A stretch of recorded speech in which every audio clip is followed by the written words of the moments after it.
Hey guys, what's up? I wanted to share something with you based on what I discover in the work that I do.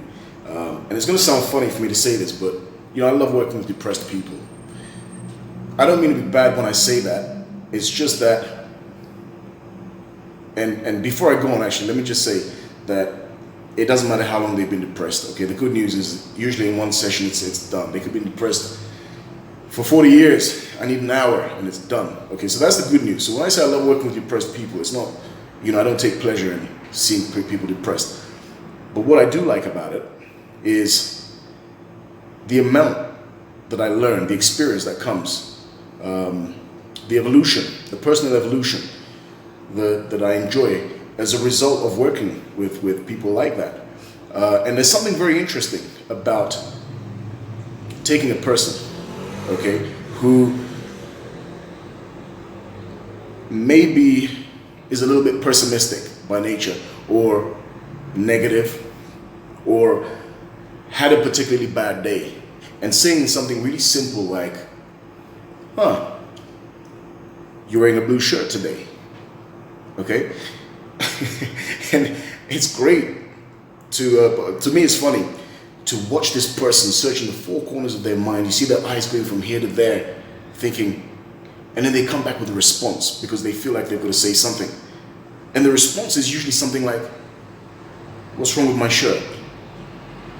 Equally, you can take a person who is positive by nature, who maybe had a great day, okay?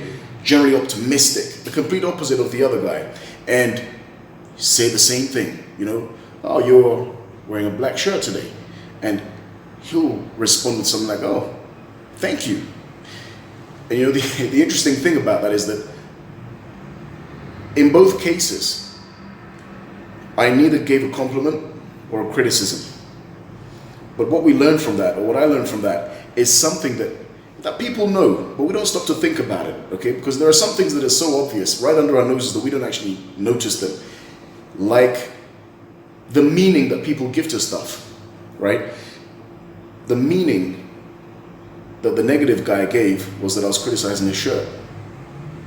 And the positive guy, okay, was the opposite. And sometimes, you find yourself in a situation where you're pissed, sad, not particularly happy about something. And it's interesting because whatever that thing is, didn't actually piss you off. You're not upset by what happened. You're not upset by that thing that he said or she said. But the meaning that you gave to it, what did it mean? What did she mean by that? What did he mean by that? What did he want to say with this? Where is he going with this? Okay? And this is what affects people. And in the work with people with depression, I come across this so much. It's very, very interesting. Okay? There's a couple, and let's say that she suffers from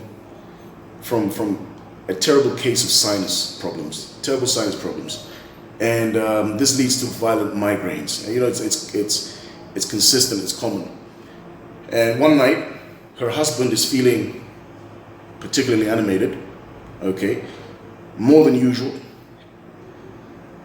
and she explains to him, look, got this pounding headache, it's not good. And he gets into this state. The conversation between the two is very colorful. I probably can't say that stuff here right now, but it turns into something terrible, where he's now thinking about leaving her, and this isn't good enough, because in his mind, okay, what she said, although he doesn't know it, the reason that she gave, okay, wasn't really the problem, but it's the meaning that he gave to it. She doesn't want me. Am I not desirable? Is she having an affair? And he starts inventing all these ideas, okay? Point being, the meaning, okay? Things don't necessarily affect us. Events don't necessarily affect us. The things that people say or do don't necessarily affect us, but it's the meaning that we give to those things. And it's very interesting to me because somebody can say something or do something, or something can happen that's completely neutral, normal, and a person can lose their head over it. Okay? So I'd encourage you with this. The next time you find yourself pissed, sad, upset, whatever, okay, ask that question. What does this mean? What just happened and what does it actually mean? Okay? And you'll get to the bottom, or rather you'll discover that the meaning you've given it, the reality or the false sense of reality that you created because of that thing is really what's pissing you off and not the thing itself. Okay? So I hope the information was useful.